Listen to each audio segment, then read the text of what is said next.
एक और तो भारत में एक्टिव क्रेडिट कार्ड यूजर्स बढ़ रहे हैं। क्रेडिट कार्ड का लोन 1.39 लाख करोड़ से लेकर 1.79 लाख करोड़ हो चुका है। वहीं पर इसी के दूसरी साइड डिफॉल्टर्स का नंबर भी उतनी ही तेजी से बढ़ता चला जा रहा है। इससे बैंक को कोई ज़्यादा फर्क नहीं पड़ता, बट हम सब भारतीय लोगों का जो एवरेज सिबिल स्कोर है वो 715 हो चुका है। मतलब सिंपल भाषा में कि हमें लोन मिलना उतना ही ज़्यादा मुश्किल होता चला जा रहा है। तो इसलिए आज इस वीडियो में हम जानेंगे कि ऐसी कौन सी चीज़ें हैं जो कि हमें क्रेडिट कार्ड को यूज़ करते समय बिल्कुल भी नहीं करनी। दूसरा, यदि हम पेमेंट्स टाइम पर भी पे करते हैं तो भी कुछ ऐसे हिडन चार्जेस होते हैं जो कि हमें पे करने पड़ते हैं। तो आज इस वीडियो में क्या सीखा हमने उसको भी जानेंगे, तो वीडियो को शुरू करते हैं। तो सबसे पहले हम जानते हैं कि ऐसी कौन सी चीज़ें जो कि हमें बिल्कुल भी नहीं करनी क्रेडिट कार्ड को यूज़ करते समय। उससे पहले क्रेडिट कार्ड होता क्या है और ये कैसे काम करता है। क्रेडिट कार्ड का सिंपल मतलब एक ऐसा कार्ड जिसके थ्रू बैंक हमें 45 से लेकर 50 डेज के लिए ना फ्री में लोन देता है। हमें कोई भी चीज़ खरीदनी है, जैसे आईफोन खरीदना है, वॉशिंग मशीन खरीदनी है, कपड़े खरीदने हैं, शूज़ खरीदने हैं, वो हम खरीद सकते हैं। सारे पैसे बैंक अपनी जेब से देगा। जैसे 50th डे आया, हमें सारे पैसे बैंक को वापस करने होते हैं बिना किसी इंटरेस्ट के, बिना किसी ब्याज के। ये तो कुछ इस तरीके से हो गया, एक हाथ दे और एक हाथ ले। बट इसमें मैं एक और चीज़ ऐड ऑन करना चाहती हूँ कि ऐसा नहीं होता कि हम जितना चाहे उतना ही खर्च दें। उसके लिए बैंक हमारे ऊपर एक क्रेडिट लिमिट सेट करता है। इसका मतलब ये है कि एक ऐसी लिमिट जिसके नीचे नीचे हमें खर्चा करना होता है। मान लो कि आपकी क्रेडिट लिमिट जो है वो 2 लाख है, तो 2 लाख के नीचे नीचे आप खर्चा कर सकते हो, उससे ज़्यादा नहीं। ये लिमिट जो है बैंक डिपेंड करता है कि आप कितना कमाते हो, कितना खर्चा करते हो, उस हिसाब से वो सेट होती है। अब हम वापस आते हैं अपने सवाल पर, कैसी कौन सी चीज़ें जो कि हमें बिल्कुल भी नहीं करनी क्रेडिट कार्ड को यूज़ करते समय। उसमें पहला आता है credit card limit utilisation ratio. इसका मतलब ये है, जैसे हमने पहले बात की थी कि बैंक हमारे ऊपर एक क्रेडिट लिमिट सेट करता है जिसके नीचे नीचे ही हम पैसों को स्पेंड कर देते हैं। जैसे कि हमारी यदि क्रेडिट लिमिट 2 लाख रुपीज़ है तो हम 2 लाख रुपीज़ से नीचे नीचे स्पेंड कर सकते हैं, उससे ज़्यादा नहीं। बट एक चीज़ होती है जो कि बैंक हमें बिल्कुल भी नहीं बताता, वो ये कि हमें अपनी क्रेडिट लिमिट का सिर्फ 30% हिस्सा ही यूज़ करना चाहिए, उससे ज़्यादा नहीं। अब आप बोलोगे मसा बैंक हमें क्रेडिट कार्ड देता है, फिर उसके बाद क्रेडिट लिमिट, फिर उसके बाद यूटिलाइजेशन रेशो, इससे बेटर तो हम कार्ड ही ना लें। पर ऐसा होता क्यों है? उसका रियल कारण ये है कि यदि हम अपनी क्रेडिट लिमिट जो कि है 2 लाख रुपीज़, उससे ज़्यादा मान लो कि आप 1 लाख रुपीज़ स्पेंड कर देते हो जो कि 50% होता है 2 लाख का, तो इससे बैंक को ये लगेगा कि आप बहुत ज़्यादा खर्चीले हो, आपकी जेब में पैसे टिकते नहीं है और ना ही आपको अच्छे तरीके से पैसों को मैनेज करना आता है, जिसकी वजह से बैंक आपका जो सिबिल स्कोर होता है, मतलब जिसे हम क्रेडिट स्कोर भी बोलते हैं, उसको कम कर देता है। और हमें पता है कि यदि हमें फ्यूचर में कोई लोन चाहिए तो हमारे पास जो क्रेडिट स्कोर होना चाहिए वो 750 या फिर उससे ज़्यादा का होना चाहिए। यदि वो क्रेडिट स्कोर कम है तो हमें बैंक से कोई भी लोन नहीं मिलेगा। यही वो कारण है ज़्यादातर हमारे भारतीय लोगों का जो क्रेडिट स्कोर है वो एवरेज 715 होता है। यदि आप और अच्छे से समझना चाहते हो क्रेडिट स्कोर को तो उस वीडियो का लिंक आपको आई टिप में मिल जाएगा, चेकआउट कर लेना। अब वापस आते हैं अपने एग्जाम्पल पर कि हमारी जो क्रेडिट लिमिट 2 लाख रुपीज़ है, हमें उसका सिर्फ 30% हिस्सा ही यूज़ करना है। और 2 लाख का 30% कितना होता है? 60,000 रुपीज़। उससे ज़्यादा हमें पैसे स्पेंड नहीं करने हैं। फिर दूसरा है मिनिमम पेमेंट ड्यू ऑप्शन। ये कैसी ऑप्शन बनाई है बैंक ने जो हमें बिगाड़ कर ही दम लेगी। जिस तरीके से हमारी माँ जो होती है हमें प्यार कर करके बिगाड़ देती है, उसी तरीके से बैंक ने ये ऑप्शन बनाई है जो कि हम सब लोगों को बिगाड़ कर रख देगी। वो कैसे, वो हम समझते हैं एक्सेल शीट के थ्रू। तो यहाँ पर मैंने 2 एग्जांपल्स ली हैं। इन एग्जांपल को समझाने से पहले 2 चीज़ें हमें अपनी माइंड में बिल्कुल क्लियर करनी है। नंबर 1, हर महीने की 20 तारीख को, मतलब कि 20 तारीख को हमारा बिल आएगा और उससे नेक्स्ट महीने की 5 तारीख को हमें उसकी पेमेंट करनी होगी, जिसे हम ड्यू डेट बोलते हैं। तो पहले एग्जाम्पल से शुरू करते हैं। मान लो कि 2 अप्रैल को आपने स्पेंड किए हैं 10,000 रुपीज़। जैसे मैंने आपको बोला था 20 तारीख को, मतलब 20 अप्रैल को आपका बिल आ गया 10,000 का।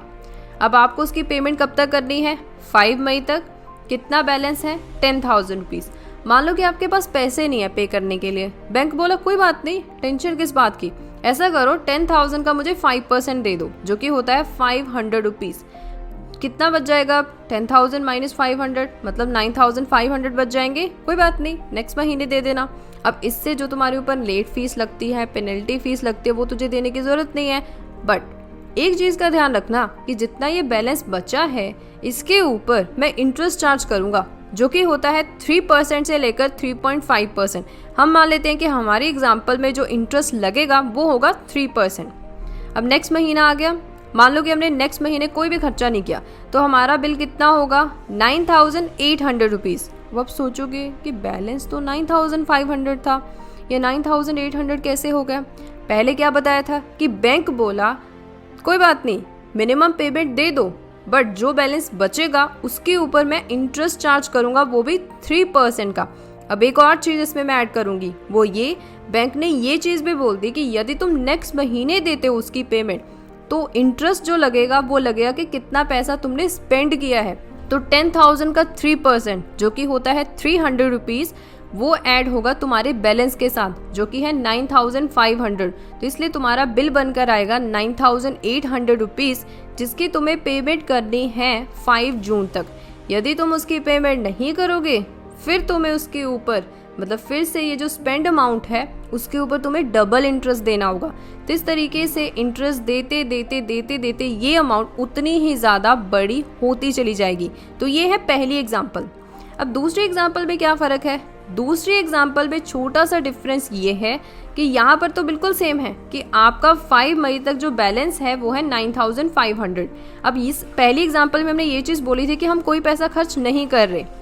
इस एग्जाम्पल में हम मानते हैं कि हम पैसे स्पेंड करते हैं। मान लो कि 7 मई को आपने पैसे स्पेंड कर दिए 20,000 रुपीज़। अब ये जो 20,000 रुपीज़ आपने स्पेंड किए ना, वो इंटरेस्ट फ्री नहीं रहे। अब आप बोलोगे नेक्स्ट महीना तो शुरू हो गया, उस अकॉर्डिंग तो ये इंटरेस्ट फ्री होना चाहिए। नहीं, बैंक ये चीज़ नहीं बताता। बैंक ने ये बोला हुआ है कि यदि आप पिछले महीने मिनिमम पेमेंट ऑप्शन सेलेक्ट कर लेते हो और जो बैलेंस बचा है उसकी पेमेंट नहीं करते, तो उसकी वजह से जो नेक्स्ट महीने आप खर्चे करोगे उसके ऊपर आपको इंटरेस्ट देना पड़ेगा, वो भी पहले दिन से। इसीलिए अब जो आपने पैसे स्पेंड किए हैं 20,000 रुपीज़, उसके ऊपर भी आपको इंटरेस्ट पे करना पड़ेगा। इसीलिए 20 मई को जब आपका बिल बनकर आएगा उसमें सबसे पहले 20,000 प्लस जो आपका पिछला बैलेंस बचा था, कितना? 9,500, उन दोनों को ऐड करके हम 3% का इंटरेस्ट निकालेंगे। जैसे आप इस फॉर्मूले को देख सकते हो, कितना इंटरेस्ट निकल कर आ गया? 885 रुपीज़। अब हम 885 रुपीज़ को जो हमारा इंटरेस्ट है उसको ऐड करेंगे, जितना पैसा हमने स्पेंड किया है प्लस जितना बैलेंस था, इन तीनों को ऐड करने के बाद हमारी अमाउंट आ जाएगी कितनी बिल की? 30,385, जो पैसे हमने 5 जून को पे करने हैं। यदि हम फिर से पे नहीं करेंगे तो फिर से वही प्रोसेस शुरू हो जाएगा। अब जब नेक्स्ट महीने हम कोई चीज़ खर्च करेंगे फिर उन तीनों को जोड़ेंगे, उन तीनों का इंटरेस्ट निकालेंगे। तो इस तरीके से जो प्रोसेस है वो चलता चला जाएगा। सिंपल भाषा में ये है कि यदि हम नेक्स्ट महीने कोई भी चीज़ पर पैसा स्पेंड करते हैं तो उससे जो हमें इंटरेस्ट फ्री पीरियड मिलता था वो मिलना बंद हो जाएगा और हमें उसके ऊपर पहले दिन से इंटरेस्ट लगना शुरू हो जाएगा, वो भी पर मंथ 3%। कुछ बैंक तो 3.5% और कुछ बैंक तो 4% भी चार्ज करते हैं। अब आप उसी से अंदाज़ा लगा लो कि मिनिमम पेमेंट ऑप्शन कितनी अच्छी है हम सब लोगों के लिए। तीसरा है कैश विड्रॉल फीस। ये सबसे बड़ी बेवकूफ़ी होगी यदि हम ऐसा करते भी हैं, मतलब कि क्रेडिट कार्ड को यूज़ करके एटीएम से पैसे निकलवा रहे हैं। यदि हम ऐसा करते हैं तो हमारे ऊपर बैंक उसी समय 2 चार्जेस लगा देगा। पहला है कैश एडवांस फीस, दूसरा है finance charges. Cash advance fees का सिंपल मतलब जैसे आपने एटीएम से पैसे निकलवाए, वहीं पर दूसरी ओर से बैंक ने आपसे 2.5 से लेकर 3% चार्ज उसी समय डिडक्ट कर लेना। फिर दूसरा है फाइनेंस चार्ज। ये एक ऐसा चार्ज है जो कि तब तक लगता रहेगा जब तक आप पैसे बैंक को जो आपने निकलवाए हैं वो वापस नहीं कर देते। ये बेटर नहीं करता कि आप पेमेंट टाइम पर कर दो, तब भी आपके ऊपर बैंक 2.95 से लेकर 3.5% का चार्ज लगाता रहेगा जब तक आप पेमेंट टाइम पर वापस नहीं कर रहे हो। एक ऐसा चार्ज है जो कि धीरे धीरे करके बढ़ता रहता है। इसीलिए कभी भी कैश को विड्रॉ मत करो। क्रेडिट कार्ड का यूज़ करना है नॉर्मल कार्ड के फॉर्म में करो, कभी उससे कैश मत निकलवाओ, नहीं तो फ्री में ही चार्जेस देते रहोगे बैंक को। और ऊपर से जो हमें रिवॉर्ड पॉइंट्स मिलते थे वो भी मिलने बंद हो जाएंगे। अब चाहे आप पेमेंट्स टाइम पर पे क्यों ना कर रहे होते हो, तब भी बैंक आपसे काफ़ी सारे चार्जेस होते हैं जो कि बिना बताए काटते हैं। तो इसी से शुरू होता है हमारी वीडियो का दूसरा पार्ट कि ऐसे कौन से चार्जेस हैं जो कि बैंक हमसे काट रहा है पेमेंट को पूरे टाइम पर पे करने के बावजूद भी। पहला है रिवॉर्ड रिडेम्पशन फीस। देखो, क्रेडिट कार्ड को हम यूज़ क्यों करते हैं? क्योंकि हम चाहते हैं कि हमें ज़्यादा से ज़्यादा रिवॉर्ड पॉइंट्स हो। अब उन रिवॉर्ड पॉइंट्स को क्लेम करने के लिए, मतलब रिडीम करने के लिए, हमें फीस पे करनी पड़ती है। जो क्रेडिट कार्ड यूज़ करते हैं उनको तो पता है, बट जो अभी ले रहे हैं उनको ये बात पता होनी चाहिए कि यदि आप क्रेडिट कार्ड को यूज़ करके उससे रिवॉर्ड पॉइंट्स जीतते हो, उसको रिडीम करने के लिए आपको एक फ़ीस देनी पड़ती है जो कि 100 रुपीज़ से लेकर 150 रुपीज़ तक लाई करती है। प्लस एक्स्ट्रा हमें GST भी देनी पड़ती है।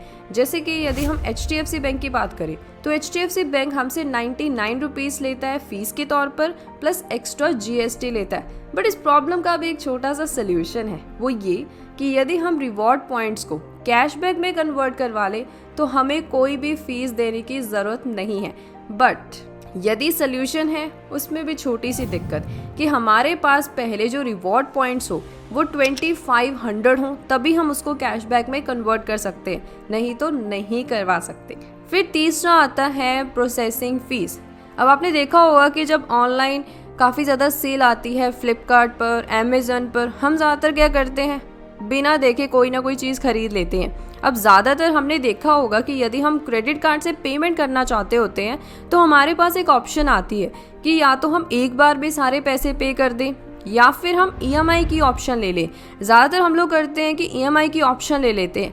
उसी की वजह से यदि हम क्रेडिट कार्ड के थ्रू EMI की पेमेंट करते हैं तो जो क्रेडिट कार्ड कंपनी है वो हमसे एक्स्ट्रा प्रोसेसिंग फ़ीस चार्ज करती है हर EMI पर, जो कि यदि हम ICICI की बात करें तो वो है 199 रुपीज़। मतलब ये है कि हर EMI पर हमें एक्स्ट्रा प्रोसेसिंग फ़ीस देनी पड़ती है 199 रुपीज़ की, जिसकी वजह से जो प्रोडक्ट का प्राइस है काफ़ी हद तक इंक्रीज़ हो जाता है। तो इसी तरह से यदि हम नो कॉस्ट EMI भी सिलेक्ट करते हैं ना तो वहाँ पर भी सेम होता है। बोला तो ऐसा जाता है कि हमें कोई भी इंटरेस्ट नहीं देना पड़ना, बट एक्चुअल में हमें देना पड़ता है, वो भी अलग अलग चार्जेस में। कभी आप देखना कि यदि आप कोई भी चीज़ EMI पर ले रहे हो, स्पेशली नो कॉस्ट EMI पर, तो उसके बिल पे चेक करना कि आपको बहुत सारे चार्जेस लगाए होंगे, जैसे कि प्रोसेसिंग फ़ीस, सर्विस टैक्स, पता नहीं कितने सारे चार्जेस आपको लगा दिए जाते हैं। वहीं से सारा इंटरेस्ट वसूल लिया जाता है और हमें लगता है कि कोई चार्ज देना पड़ना ही नहीं है, ना ही कोई इंटरेस्ट देना। चेक करना कि जितना एक्चुअल प्राइस उस प्रोडक्ट का था और बाद में सारी फ़ी, सारी EMI पे करने के बाद एक्चुअल प्राइस कितना हो गया, आपको काफ़ी ज़्यादा फ़र्क देखने को मिलेगा। फिर नंबर 4 पे आता है एनुअल फ़ीस।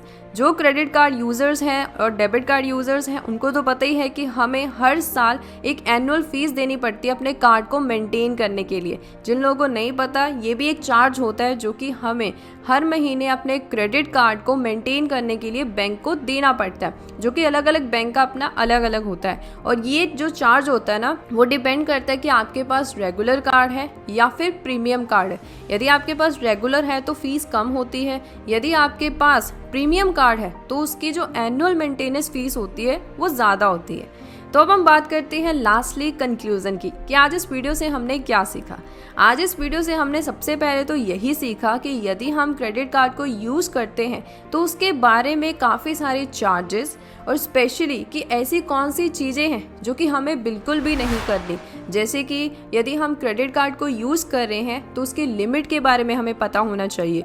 यदि हम मिनिमम पेमेंट की ऑप्शन को सेलेक्ट करते हैं तो हमें पता होना चाहिए कि हमें फिर भी नेक्स्ट महीने से जो हमारा इंटरेस्ट फ्री पीरियड होता था वो फ्री नहीं रहा, उसके लिए हमें एक्स्ट्रा चार्जेस देने पड़ते हैं। तो इसीलिए नेक्स्ट टाइम जब भी क्रेडिट कार्ड को यूज़ करोगे, इन चार्जेस को अपने माइंड में पहले ही रखना। तो आज इस वीडियो में इतना ही। वीडियो को एंड करने से पहले सोर्सेज का लिंक आपको डिस्क्रिप्शन बॉक्स में मिल जाएगा। Till then, thank you, bye bye.